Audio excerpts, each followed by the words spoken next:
Alhamdulillah, syukurillah. Masih diberikan oleh Allah Subhanahu wa taala kesempatan untuk kita sama-sama bertemu kembali dan silaturahim. Dan saya mengucapkan ribuan terima kasih kepada seluruh jamaah Majlis Ta'lim Masjid Bani Umar atas perhatiannya, bantuannya, perjuangannya untuk selalu memberi perhatian, support dan membantu gerakan kami, khususnya untuk saudara kita tunanetra. Dan alhamdulillah, berita gembira, sudah kami memberangkatkan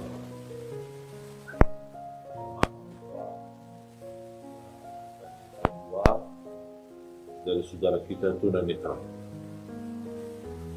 Alhamdulillah, kemarin baru mereka pulang dari Tanah Suci, hampir kurang lebih 25 orang.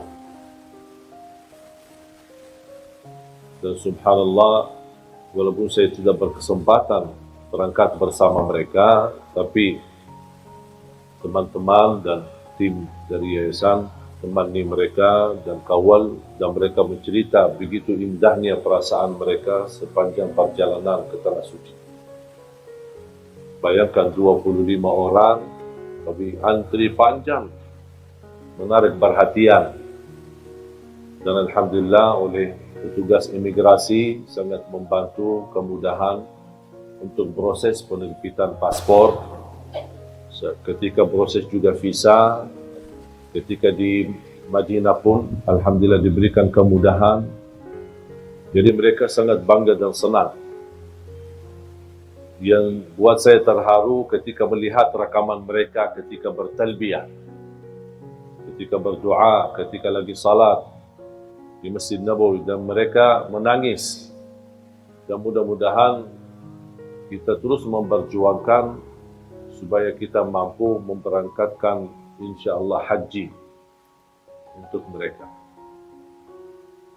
Dan itu semua perjuangan tidak akan terlepas daripada perhatian ibu-ibu. Karena jujur saja, kalau bukan izin Allah Subhanahu wa taala, kemudian bantuan, perhatian, kasih sayangnya dari ibu-ibu, nampaknya program ini belum tentu bisa jalan. Khususnya Majlis Ta'lim Bani Umar, karena satu-satunya Majlis Ta'lim yang mulai dari awal sampai titik ini komitmen dan terus mensupport dan membantu program ini. Awal pertama kali yang merespon program kami Majlis Ta'lim adalah Bani Umar. Kemudian selanjutnya, walaupun ada beberapa Majlis Ta'lim yang lain yang ikut bantu, tetapi yang komitmen tidak pernah terlepas perjuangannya, tidak pernah bosan dan tidak pernah menjauhi dari program ini, itu satu-satunya Majlis Ta'lim Bani Umar. Mudah-mudahan ini merupakan berkah untuk semua jamaah dan mudah-mudahan menjadi amal jariah, sedekah jariah yang tidak terputus pahalanya insya-Allah sampai hari kiamat. Dan semoga insya-Allah diterima di sisi Allah Subhanahu wa taala. Para jamaah sekalian dimuliakan Allah Subhanahu wa taala,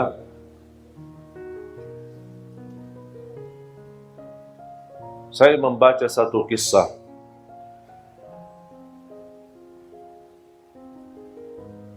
membuat saya berfikir betapa besarnya keagungan dan kemuliaan Allah Subhanahu wa taala, dan selalu Allah beri yang terbaik.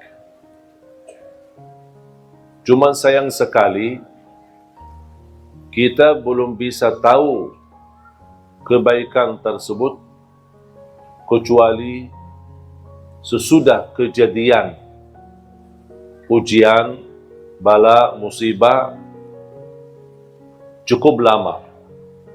Istilahnya kita mengetahui hikmah, alasan apa yang terjadi, apa yang kita hadapi di kemudian hari atau di waktu yang cukup lama, baru Allah munculkan hikmah dan alasan. Kisah yang saya baca mengambil banyak hikmah dan pelajaran, membuat saya sadar dan semakin belajar dan meyakini apa yang datang dari Allah pasti itu baik, walaupun nampaknya di pandangan mata kita buruk, dan itu ujian. Ada beberapa pengusaha berdagang, mereka belanja barang banyak dari salah satu negeri, kemudian mereka naik kapal yang cukup besar dan juga membawa barangnya masing-masing. Di dalam perjalanan untuk kembali ke kampung mereka, terjadilah hujan besar, gelombang, dan dia menghadapi ujian yang amat besar di tengah laut. Mereka mengambil keputusan harus barang-barangnya ada yang harus dibuang untuk mengurangi beban yang terjadi di atas kapal tersebut. Salah satu pedagang memiliki barang yang terbanyak. Ternyata jatuhnya dia akan dihabiskan separuh barangnya, akan terbuang. Dibanding yang lain cuma seberapa saja. Beliau tidak terima, marah, ngamuk. Saya bisa rugi banyak, separuh barang saya masa dibuang begitu sia-sia. Mereka menjelaskan, daripada kita tenggelam semua, menghadapi musibah semua, mendingan barang-barang kita aja biar kita selamat. Beliau tidak terima, tidak mau. Karena dia berdagang baru, membuat berdagang yang lama, mereka sepakat sekalian barangnya sama orangnya dibuang aja, biar kita selamat. Karena mereka merasa orang itu berdagang baru, tidak punya istilahnya kekuatan, tidak punya power, tidak punya lingkungan yang bisa melindunginya. Dan terbuang. Dan subhanallah, mereka jalan dan beliau bersama barangnya sudah terbuang di dalam laut. Dalam menghadapi ujian angin besar, subhanallah, terarah kepada salah satu pulau yang cukup sepi, tidak ada apa-apanya. Dia masuk di sana, cari makan tidak ada, cari apa tidak ada, barangnya hilang. Dia syukur, alhamdulillah selamat. Dapat sedikit sumur air yang bersih, dia bisa minum. Sedikit hanya yang bisa dia dapat, hanya minum air. Di situ dia menemukan sebuah rumah kecil dari kayu. Dia masuk ke rumah dan dia bisa rasa nyaman untuk bisa istirahat dan tidur. Berjalan waktu beberapa hari, tidak ada yang datang menolong dia. Tiba-tiba datangnya angin yang cukup kencang dan besar, mengakibatkan terjadi kebakaran di pulau tersebut.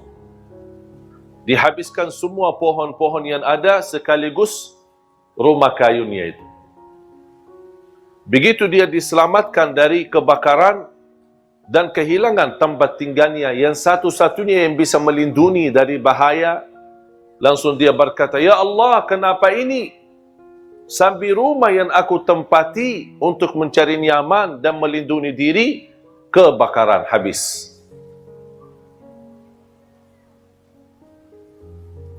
Dia sudah merasa diri akan menghadapi kematian, putus asa. Dan dia tidak tahu ada apa. Sampai dia ngamuk sama Allah, "Kenapa ya Allah seperti ini?" Dan subhanallah, tidak lama ada kapal besar yang datang dan dia bisa melihat dari jauh. Langsung dia ke arah pantai dan menunjukkan tangannya. Mereka karena kapal besar tidak bisa mendekati, menerima perahu kecil atau kapal kecil untuk menjemputnya. Ketika dijemput dan naik kapal besar, dan beliau bertanya, "Kok dari mana kalian tahu saya ada di sini?" "Oh, kami tahu dari jauh, kami melihat asap." Gara-gara terjadi kebakaran kan ada asap besar. Kami berfikir ini tanda biasanya kami seorang laut, pasti biasanya itu tanda-tanda ada orang minta tolong. Makanya kami datang. Terus mereka tanya, Iman kamu kok bisa datang sini sendirian? Oh ceritanya saya bersama kapal berdagang, mereka mengkhianati saya, mereka semua bersepakat untuk melimbar saya di laut dan syukur saya bisa selamat. Kata pemilik kapal, mereka itu yang Anda cerita semuanya mati tenggelam. Berdagangnya dan barangnya dan kapalnya semuanya mati.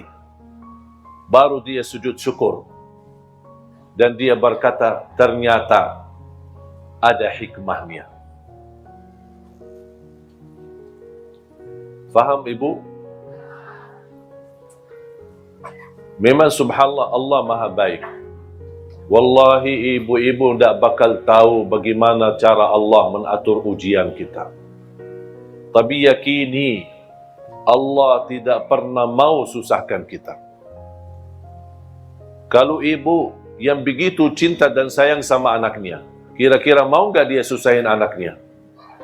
Kata Rasulullah, Allah jauh lebih besar kasih sayangnya kepada hamba daripada ibu kepada anak. Tapi ada manusia yang belum percaya sama Allah. Ada manusia yang masih berkata, Ya Allah, kenapa saya seperti ini? Ya Allah, kenapa saya cuma penderita sakit? Ya Allah, kenapa saya sudah lama menikah tapi belum bisa punya keturunan? Ya Allah, kenapa saya dijodohkan sama orang yang jahat yang menyakiti perasaan saya? Ya Allah, kenapa saya punya usaha semuanya habis dan rugi? Ya Allah, kenapa saya... Itu bahasa kita sehari-hari.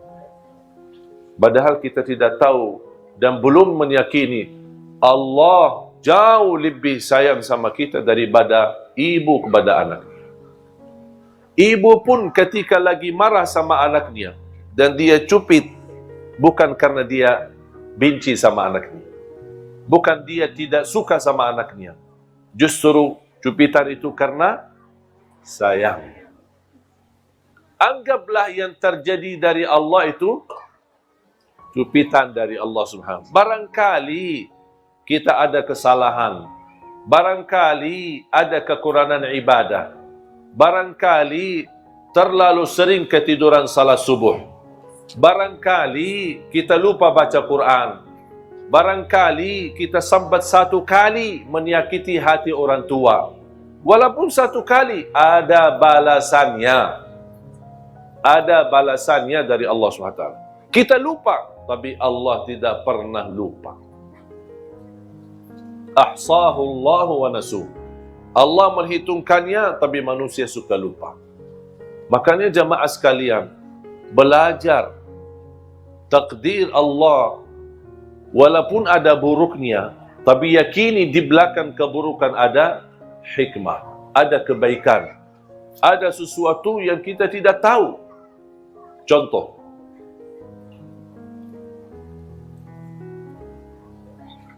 tadi ada satu ibu bercerita,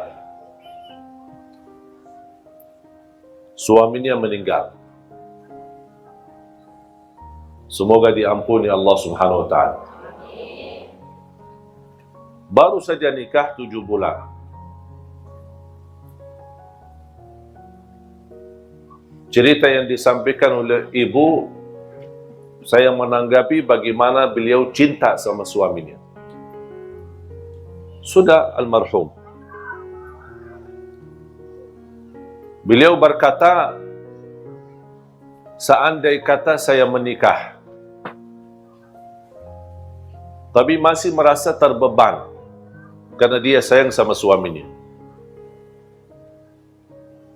Dan dia berkeinginan bertemu suaminya di surga. Terus kalau saya dijodohkan lagi, nikah, usianya masih muda, saya khawatir gimana nanti sama suami yang pertama atau suami yang kedua. Ya udahlah, daripada bingung, mendingan tidak usah nikah katanya. Biar dijamin dapat dan bertemu suaminya di surga.